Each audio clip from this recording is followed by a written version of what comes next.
여러분 혹시 이런 날 있지 않으셨나요? 아무것도 하고 싶지 않은 날이요. 그게 하루면 족하겠는데 시간이 지나면서 정말 밖에 나가고 싶지도 않고 먹는 것도 내키지도 않고 손가락 하나 까딱하고 싶지 않았던 날이요. 그런 날들이 누구에게나 찾아오고 경험해 봤을 겁니다. 근데 그러한 증상이요, 영적으로도 나타나기도 합니다. 성경을 읽어도 마음이 내키지 않습니다. 성경을 읽어도 감동이 없고요, 이해가 되지 않고요. 그래서 읽을 마음조차 생기지 않습니다.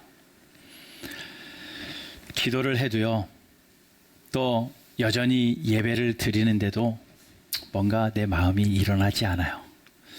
이전엔 그러지 않았는데, 기도하면 뜨거워졌는데, 예배하면 되살아났었는데, 하도 익숙해져서 말씀을 듣지만 머릿속으로는 맞아, 아멘, 그래, 진리야 라고 내가 스스로 이야기는 하고 있지만 왠지 삶은 그대로입니다. 멈추어져 있는 것 같습니다. 예전에는 열정을 불태우면서 헌신하고 하나님 나라와 교회를 위하여 그렇게 충성했던 난데 어느 순간 모든 것이 귀찮고 마음이 움직이지 않아서 더 이상 까딱하고 싶지가 않은 그러한 상태 말입니다. 강단에서 들려지는 말씀이 전에는 내 마음을 움직이고 그래 그렇게 살자라고 일주일 동안 움직여도 봤는데 어느 순간부터 마음이 내키지 않습니다. 목사님이 하는 말이 다 이상하게 들리고 나만 공격하는 것 같고 또 괜히 뭔가 속내가 있는 말씀같이 꼬여서 들리기 시작할 때가 있습니다. 그래서 말씀에 내 마음이 전혀 움직이지 않습니다. 그러다 보니 까딱하고 싶지도 않고 움직이고 싶지도 않고 아무것도 하기 쉽지 않은 그러한 영적인 상태, 우리는 흔히 그걸 영적인 슬럼프라고도 하고요, 영적 침체라고도 합니다. 마음이 안 움직이는 것은요, 여러분 이거를 먼저 기억하세요. 믿음이 없는 건 아니에요. 그래, 내가 믿음이 없어서 안 움직이구나, 그건 아니라는 겁니다. 어쩌면 너무 오래 내 마음이 버텼기 때문에 마음이 움직이지 않는 겁니다.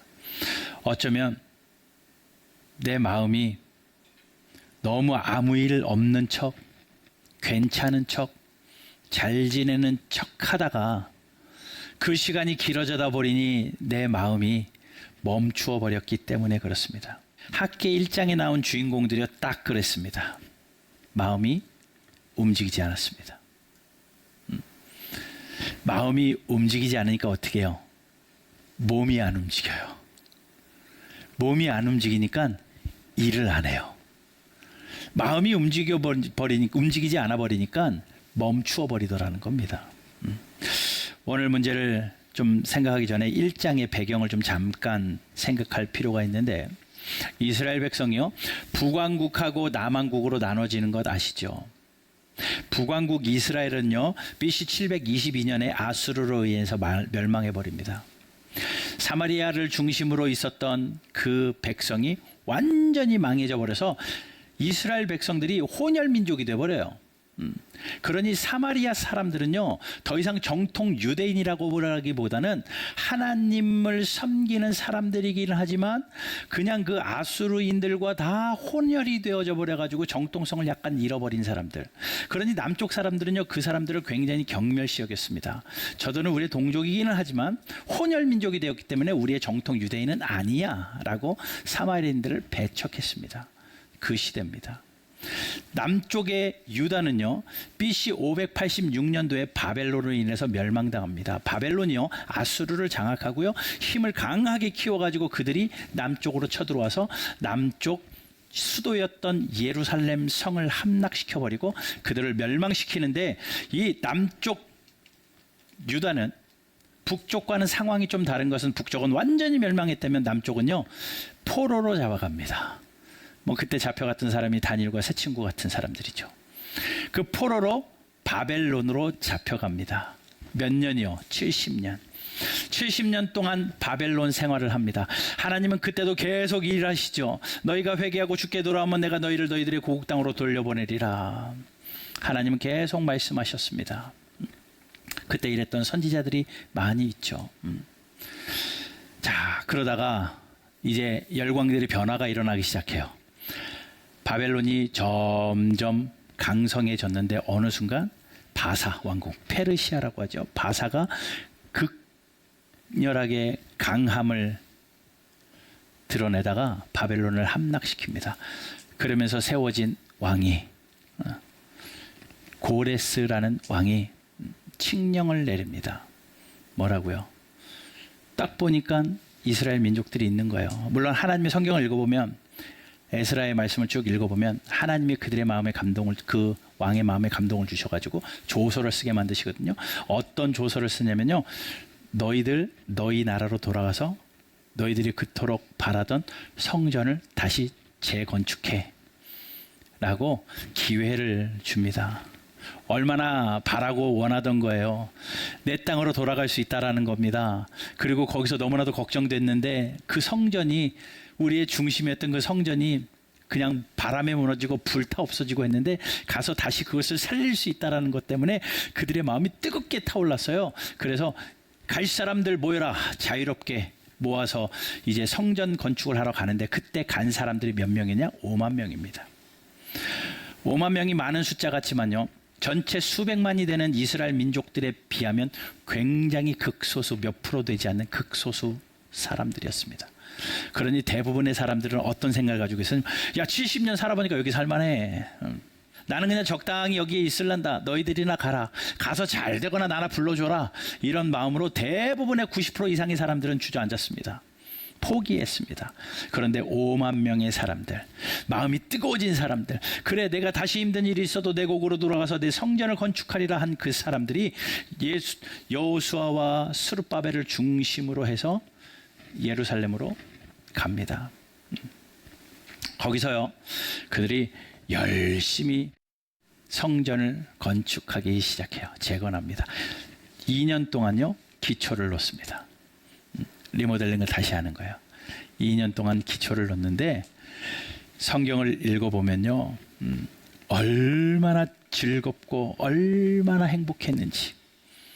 그들이 하루하루 성전을 재건하면서 비록 몸은 힘들어도 마음이 기뻐서, 마음이 움직이니까 몸이 움직이고 몸이 피곤해도 아무렇지도 않는 것처럼 너무나도 행복하게 성전을 막 재건해 나가면서 그들이 울었더라, 감탄했더라, 예배했더라, 이런 일들이 계속 반복이 됩니다. 그런데 딱 2년이 지난 뒤에요, 그렇게 화려했던 열정의 시간 2년이 딱 지나고 성전이 완공되지도 않았는데 그저 기초만 쌓았을 뿐인데 2년 때에 그들의 마음이 더 이상 움직이지 않는 겁니다. 그 5만 명의 사람들이 일시에 마음이 움직이지 않아요. 그러다 보니 어떻게 됩니까? 몸이 안 움직여요. 손이 안 움직여요. 성전을 재건하는 일을 멈추어 버립니다. 못하겠다. 다 내던집니다. 그리고 몇 년이 지나냐면 14년에서 16년. 짧게는 14년, 길게는 16년. 2년 공사하고 10여 년을 그냥 쉬는 거예요. 그게 오늘 본문의 배경이에요. 그들에게 하나님이 학개를 통하여 말씀하시는 겁니다. 멈추어져 있는 사람, 마음이 움직이지 않는 백성들을 향하여 하나님이 학개를 통하여 들려주신 말씀이 오늘 말씀이라고요. 그러니 오늘 마음이 움직이지 않는 분들, 이 말씀 들어야 되고요. 점점 식어져가는 그 마음에 이 말씀이 들려야 되고요. 예방주사 맞는 것처럼 이 말씀이 들려야 됩니다. 여러분들의 귀가 열려서 이 살아있는 하나님의 말씀이 들리시기를 주 예수 그리스도 이름으로 축원합니다. 왜 안 움직였을까요? 네? 그 백성들이 마음이 왜 안 움직였을까요? 왜 그랬을 것 같아요? 세 가지 이유를 말씀드릴게요. 첫 번째는 이 외부적인 요인입니다. 자, 그들이 그곳에 와서 막 하니까 싫은 사람들이 있었어요, 주변에. 싫은 사람들이 이간질을 합니다. 페르시아 왕 아닥사스다에게 가서 막 이간질해요. 저들이 저렇게 성전을 건축하고 나면 이제 페르시아에다가 세금이나 조공이나 이런 거 안 바칠 겁니다. 자기네들 세를 세력하니까 왕이요, 성전 건축하는 것을 취소시켜 주십시오. 이간질하고 고발합니다. 아닥사스다 왕이 사람들을 불러서 이전에 어떻게 저들이 했는지 한번 점검해봐라 라고 했더니 이전에 그들이 그 페르시아에다가 또 바벨론에다가 잘 조공도 바치고 세공도 바쳤던 것을 기록을 봐요. 그랬었네. 그럴 수도 있겠다. 그래서 행정명령을 내립니다. 조서를 써서 그만하라고. 자기의 나라의 왕이 행정적으로 그렇게 조서를 내리니 그들이 멈춰버렸어요. 이게 첫 번째 요인입니다. 외부적인 요인. 거기에 또 하나의 요인이 더 있었는데 어쩌면 이게 그들의 마음을 더 크게 움직이지 않게 했던 요인이기도 해요. 내부적인 요인입니다. 내부적이라기보다는 비슷한 류의 사람들과의 관계 때문에 그렇습니다. 아까도 말씀드렸죠. 북왕국 이스라엘의 중심이 됐던 사람들이 누구였냐면요, 사마리아 수도에 살고 있던 사마리아인들입니다. 사마리아인들은 누구라고 그랬어요? 우리도 하나님을 섬기는 백성이다라고 이야기하지만 유대인들은 그들을 배척하고 뭔가 선이 있었어요. 사마리아 사람들이요, 딱 보니까 저들이 성전을 건축하는데 우리가 가서 거기 가서 껴가지고 우리도 한민족이니까 우리도 가서 같이 성전 건축하게 해서 우리가 그 무리에 같이 들어가면 그래 우리가 다시 회복할 수 있는 기회가 되겠다 해서 사마리아 사람들이 그 성전 건축하는 곳으로 우르르 몰려와서 부탁을 합니다. 에스라 4장 2절 같이 읽어봅시다. 시작. 우리도 너희와 함께 건축하게 하라. 우리도 너희와 같이 너희 하나님을 찾노라. 예. 자, 사마리아 사람들이요, 그 사람들이 와서 우리도 너희와 같이 하나님을 믿던 민족이잖아. 우리도 같이 건축하게 해줘서 좀 껴줘 라고 얘기하는 거예요. 그럴 법도 하죠. 그런데 이 이스라엘 백성들이요, 유다 민족들이요, 껴주지 않아요. 안 껴줍니다. 그랬더니 그들이 이제 이간질하기 시작을 하는 거예요. 서로 그 안에서 내부적인 요인으로 이간질하기 시작합니다. 사실은 그 이간질 때문에, 그 내부적인 공격 때문에 그들이 마음이 움직이지 않기 시작을 한 거예요. 여러분, 항상 나와 비슷한 사람, 나와 비슷한 처지에 있는 사람 때문에 영적인 슬럼프가 온다는 거 아십니까? 여러분들의 마음이 움직이지 않는 건요, 이 앞에 있는 편의점 주인 아저씨 때문이 아니에요. 여러분들의 마음을 움직이지 않게 하는 장본인은요, 집에 배달하는 택배 아저씨가 아니라고요. 옆에 있는 사람들, 나랑 같이 있는 그 사람 때문에 마음이 안 움직이고, 교회 안에서 마음이 안 움직이는 이유는요, 저 옆에 교회 성도 때문이 아니라요, 이 교회 안에 있는 사람 때문에 마음이 안 움직여요. 내부적인 사람들 때문에. 같은 하나님을 섬기는 사람들끼리 시기하고 질투하여서 침체를 경험합니다. 목회자가 성도를 멈추게 할 수도 있습니다. 목사님이 저러는데. 또 반대로는요, 성도가 목사를 멈추게 할 수도 있습니다. 아무리 움직이지 않는 그 성도들을 보면서 목사도 멈춰서 에이 그만하자라고 할 수도 있습니다. 성도끼리도 그럴 수 있습니다. 너가 해, 내가 안 할게. 성도끼리도 서로 반목하여 멈추어 설 수 있습니다. 그게 이 이스라엘 유다 백성들에게 일어났던 거예요. 전에는 한 민족이었는데 서로 의견이 일치가 안 되자 하자고 했는데 아니라고 노 했다고 서로 마음이 나누어져가지고 서로 공격을 하기 시작하니까 그만하자, 마음이 더 이상 움직이지 않았던 겁니다. 이런 위협들이 우리에게 늘 있잖아요. 공동체 안에서, 성교회 안에서도 뭔가 의욕적으로 하려고 그랬는데 뜨뜻미지근하면 에이 관두자. 왜 이런 일이 없겠습니까? 그게 그들을 멈추게 했어요. 결정적인 원인이요. 또 하나의 결정적인 원인은 그들이 그렇게 마음이 멈추어지니까 그 유다 백성들이 2년 동안은 그렇게 즐겁게 성전을 건축했던 그들이요, 마음이 멈추어지니까 결정적으로 어떤 일이, 어떤 현상이 그들에게 나타났냐면요, 2절, 오늘 본문 2절이요. 하나님이 말씀하십니다. 만군의 여호와가 이같이 말하여 이르노라. 이 백성이 말하기를, 어떤 백성? 마음이 멈추어 버린 백성. 그 백성들이 말하기를 뭐라고 말했습니까? 같이 읽습니다. 시작. 여호와의 전을 건축할 시기가 이르지 아니하였다 하느니라. 그들이 뭐라고 이야기하냐면요, 아직은 때가 아닙니다. 2년 동안은 그렇게 즐겁고 흥분하면서 성전을 건축했는데 14년 16년 동안 머물러 버리면서 행정명령의 마음이 다치고 또 동족 간의 마음이 다치고 하다 보니 내 마음까지 사라져 버려 가지고 그들이 스스로 대는 핑계가 뭐냐면, 하나님, 때가 아직 아닙니다. 지금은 아니야. 그래, 언젠가는 할 거지만 지금은 아니야. 환경이 나아지면 할 거고요, 왕이 좀 바뀌고 아닥사스다 왕이 바뀌고 나면 할 거고요, 내가 이 급한 이 일을 좀 끝내 놓으면 할 거고요, 내가 좀 일이 좀 더 잘 되고 평안해지면 할 거고요, 이러면서 미루더라는 거예요. 여러분, 이런 미루는 것이요, 우리의 마음이 멈추어 서고 있다라는 증거입니다. 그러다가 16년을 미루었습니다. 16년을요. 황금과 같은 16년을 미루어버렸다고요. 결정적인 원인이 여기에 있었던 거죠. 우리에게 딱 그런 일이 있습니다. 언젠간 일독은 할 거야. 내 평생에 왜 일독 못하겠어? 그런데 올해는 아니야. 아니라고 말은 안 하죠. 그래, 아유, 뭐 다음에 다시 하면 되지. 미룹니다.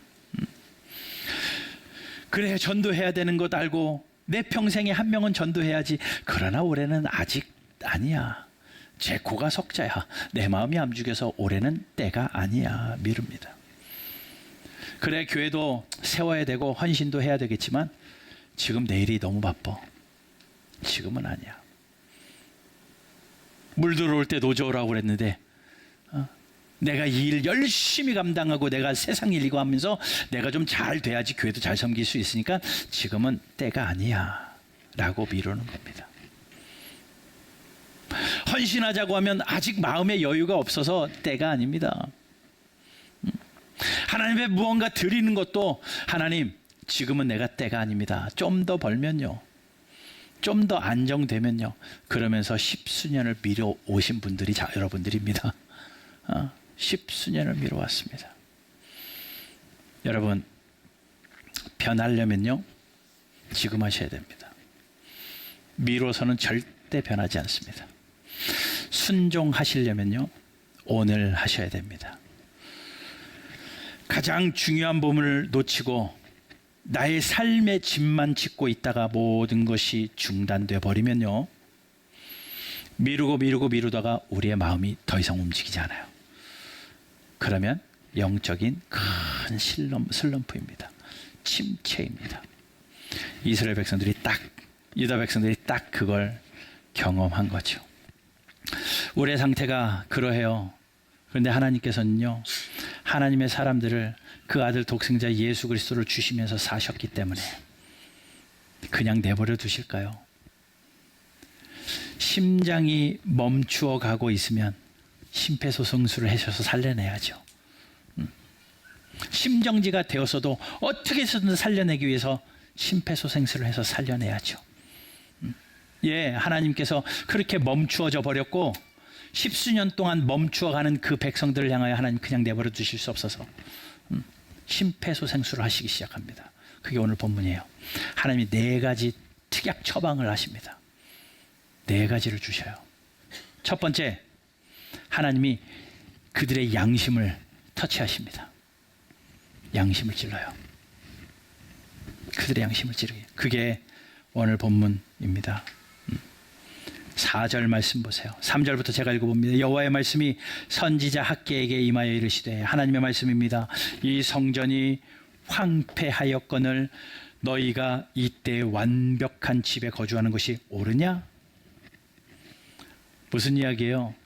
너가 하나님의 전 짓겠다고 기초를 놓고 이렇게 해놓고 그냥 손 놔버렸는데, 그리고 나서 너희 집을 이렇게 아름답게 짓고 있는데, 성전을 이런데 너희 집만 짓는 거 이게 옳아? 하나님이 그들의 양심을 터치하기 시작을 합니다. 내 집 건축할 시간은 있고 내 집 건축할 시간은 없다고? 너를 위하여서 쓸 시간은 있고 나를 위하여 쓸 시간이 없다고? 하나님이 양심을 찌르기 시작하라는 거예요. 나를 섬길 시간이 없고 또 기도할 시간 없다고 그렇게 입버릇처럼 이야기해놓고 드라마 볼 시간은 있고 쇼츠 볼 시간은 있고, 하나님 말씀하시는 거예요. 성경 한 구절 읽기도 빠듯하다고 하면서 자기가 할 것은 다 하면서, 너가 할 것은 그렇게 다 하면서 나를 위해서는 못하겠다고, 하나님 그렇게 양심을 찌르시는 거예요. 여러분, 우리의 양심은요, 하나님의 음성을 듣고 감시하게 하는 역할을 합니다. 하나님이 우리의 양심을 찌를 때요, 그거는 우리를 넘어뜨리기 위함이 아니라 하나님이 우리를 살리시려는 첫 번째 처방이에요. 양심이죠. 아, 그렇구나. 그래, 내가 좀 죄송했네. 여러분, 혹 양심이 찔려진다면 무시하지 마십시오. 그렇게 하나님께 양심을 일깨워 찌르신 후에 명령을 주십니다. 두 번째 처방, 명령을 주십니다. 어떤 명령 주시는지 보십시오. 양심을 일깨운 다음에 하나님이 그 사람에게 어떤 명령을 주시냐면 5절, 그러므로 이제 만군의 여호와가 이같이 말하노니 너희는 너희의 행위를 살필지어다. 하나님 명령하십니다. 양심이 깨어났으면, 양심에 찔림이 있으면 이제 너를 좀 돌아봐. 너의 행위를 살펴 라고 하나님 말씀하시는 거죠. 그런데 똑같은 말씀이 7절에도 반복돼요. 7절 한번 같이 읽어보실까요? 같이 읽습니다. 시작.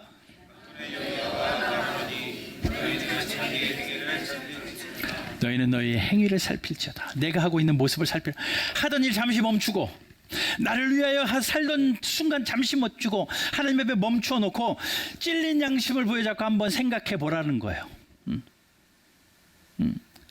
나를 살피라는 거죠. 이 길이 가고 있는 게 맞는지 살피라는 겁니다. 나는 이 길이 맞다라고 생각하고 열심히 살고 있는데 혹 아닐지도 모르니 멈추어 서고 살펴라. 하나님이 살펴보라라고 명령하십니다.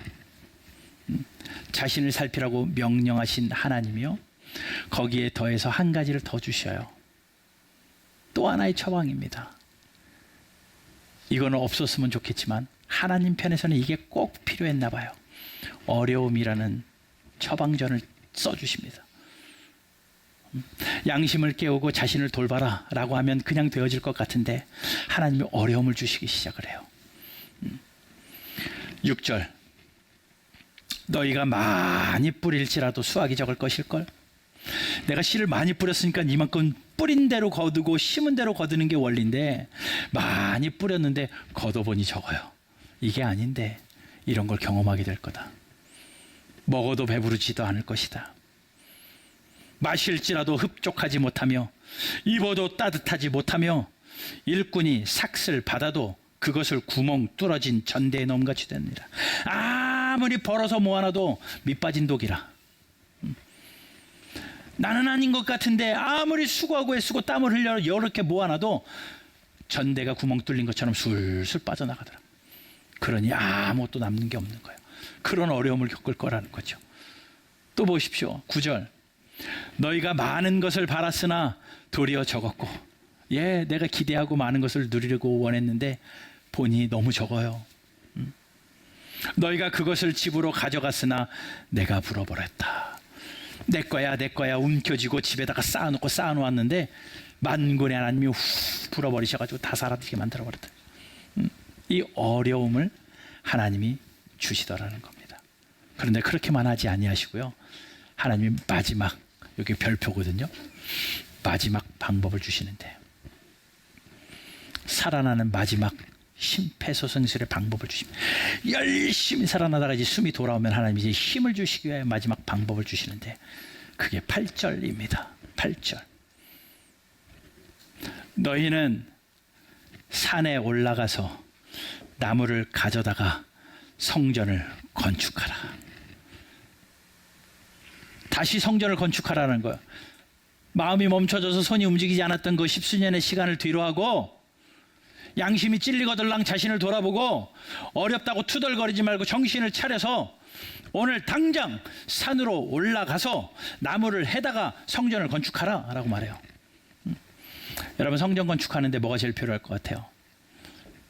물론 나무가 제일 중요한 목재이기는 하지만 성전을 이미 기초가 놓여진 그곳에는 사실은 돌이 더 필요합니다.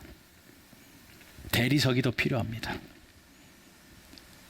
아름다운 외장이 더 필요하고 금이 필요합니다. 근데 그놈의 백성들이요, 나는 이거 할 돈 없고 나는 이거 할 거 없고 난 저거 할 거 없어서 마음이 굳어져서 내려놓고 있는, 늘 황금빛 내일만 생각하면서 나중 그러고 있는 그들에게 하나님이 강력하게 말씀하시는 거죠. 산으로 가서 나무라도 베어다가 성전 건축을 시작해. 나무는요 가장 작은 거고요, 나무는요 오늘 내가 할 수 있는 일입니다. 왜냐하면 산에 가면 나무는 널렸거든요. 내가 그냥 올라가서 배워오기만 하면 돼요. 내가 할 수 있는 가장 작은 일을 하나님이 다시 시작하라 라고 말씀합니다. 아무리 좋은 성도도요, 믿음이 있던 성도도요, 여러 가지 상황과 형편 가운데 영적인 침체를 경험할 수 있습니다. 그때 여러분 꼭 기억하십시오. 할 수 있는 것, 작은 것부터 하십시오. 산에 가서 나무부터 베시라는 겁니다. 예배의 자리 나오는 것부터. 아니, 하나님과 약속한 예배의 시간, 내가 예배의 시간 늦지 아니하고 10분 일찍 오는 게 뭐 그렇게 어렵다고요. 하나님, 내가 이것부터 해보겠습니다. 할 수 있습니다. 기도요, 하나님 앞에 무릎 꿇고 기도가 나오지 않으면 그냥 무릎 꿇고 주여라고 눈 감고 있는 1분이라도 시작하시라고요. 시작하시라고요. 성경 읽는 것도 하루에 한 장씩. 우리가 맥쉐인으로 성경 읽자고 했는데 어떤 분이 그래요. 이 내장이 많다는 거죠. 왔다리 갔다리 헷갈려 죽겠다는 거죠. 그래서 포기했대요. 아니, 그냥 앞에 거 하나라도 하세요. 앞에 거 하나라도 하세요. 안 하는 것보다 1000번만 번 나으니 작은 것부터 하시라고요. 그거에서 하나님의 마음을 움직이시잖아요. 옆에 것도 잊고 싶을걸요. 그거 다 하는 동안 하나님이 내 마음을 크게 하시잖아요. 다음날 거 막 미리 읽고 싶을걸요. 하나님이 그 마음을 움직여 주시다라는 겁니다. 짧은 기도 한마디부터, 작은 순종부터 하십시오. 여러분들이 미뤄놨던 순종 하십시오. 나중에 하겠습니다. 형편이 되면 하겠습니다. 절대 그 형편 오지 않습니다. 그 형편이 오잖아요. 내 몸이 안 따라줘요. 힘이 빠져요. 그래서 못해요. 그러니 미뤘던 순종 오늘부터 하십시오. 수많은 사람들 봐요. 목사님, 제가 돈 많이 벌어가지고 이런 거 해가지고 이렇게 할 거예요. 오늘 이것도 안 하면서 제가 보니까 오늘 충분히 할 수 있어요. 오늘 충분히 할 수 있는데 자꾸 나중에 하겠대. 하나님이 그 나중 안 주시죠. 오늘 산에 가서 나무를 베는 훈련부터 하셔야 됩니다. 내가 이것을 하나님 앞에 드리고 내가 이것을 하나님 앞에 헌신할 때에 내 마음이 살아나요. 이게 하나님의 방법인 걸 어떡합니까? 이게 하나님의 방법인 거. 하나님이 그들에게 학계를 통해서 이렇게 말씀하시잖아요. 아까 8절 말씀 다시 한번 봅시다. 너희는 산에 올라가서 나무를 가져다가 성전을 건축한 작은 일부터 하라. 그리하면, 그렇게만 하면 내가 하나님이요 그것으로 말미암아 기뻐하고 그것 때문에 기쁘시대요. 여러분들이 하는 작은 그 모습 때문에 하나님이 기뻐하시겠대요. 또 영광을 하나님이 영광을 얻으시겠대요. 이 말이 들려질 때 유대인의 반응이 있어요. 이 반응이 우리의 반응이 돼야 돼요. 12절 보세요. 12절. 스알디엘의 아들 스룹바벨과 여호사닥의 아들 대제사장 여호수아와 남은 모든 백성이 그들의 하나님 여호와의 목소리와 선지자 학개의 말을 들었으니, 이 말을 들은 거예요. 하나님이 하신 이 말씀을 들은 거예요. 들으니 이는 그들의 하나님 여호와께서 그를 보내셨습니다. 백성이 다 여호와를 경외하며 하나님 앞에 인정하기 시작합니다. 주님 그렇습니다. 내가 멈춰섰던 건 나 때문입니다. 하나님을 경외하기 시작을 합니다. 이게 백성들의 반응이었고, 이것이 그들의 살아나는 포인트가 돼요. 여러분, 이 반응이 우리 바른교회 가운데 있게 되기를 주 예수 그리스도 이름으로 축원합니다. 마음이 멈추어선 분들 살아나시기를 축복하고, 이미 마음이 정지되어서도 아무것도 안 움직였었던 분들, 하나님께서 여러분들의 마음을 어루만져 주셔서 내가 작은 일에 순종할 때 하나님의 은혜가 그 위에 덧입혀져서 큰 일까지 순종할 수 있는 그런 복이 우리 가운데 있게 되기를 주 예수 그리스도 이름으로 축원합니다. 그러면 13절 보세요. 그렇게 반응하는 이스라엘 백성들 하나님 그냥 절대 내버려 두시지 않습니다. 13절. 그때에 여호와의 사자 학개가 여호와의 위임을 받아 백성에게 말하여 이르되, 여호와가 말하노라 내가 너희와 함께 하노라 하니라. 하나님이 그 백성들에게 그렇게 말씀하시는 거예요. 너네가 그렇게 마음이 움직였어? 좋아, 그럼 내가 너와 함께 할게. 내가 너와 함께 할게. 하나님이 기억하시겠다라는 거예요. 너희의 하나님이 너희를 기억하시리라. 민수기 10장 10절 올해의 말씀이기도 한데, 하나님이 기억하시니까, 그래 너가 나를 그렇게 경외하고 너가 작은 일에 순종하여 마음을 움직이는 걸 보니 내가 너를 도와줄게. 내가 너와 함께 할게. 하나님 말씀하십니다. 여러분, 주만 의지해라는 찬양이 있거든요. 그 찬양의 가사가 그래요.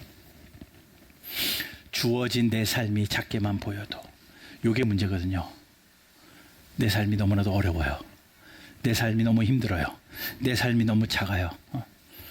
그런데 하나님을 바라보고 오늘 말씀처럼 제가 산에 가서 나무라도 하겠습니다. 그 반응으로 선하신 주님 앞에 자신을 드릴 때 하나님이 나를 이끄시는 것을 보는 겁니다.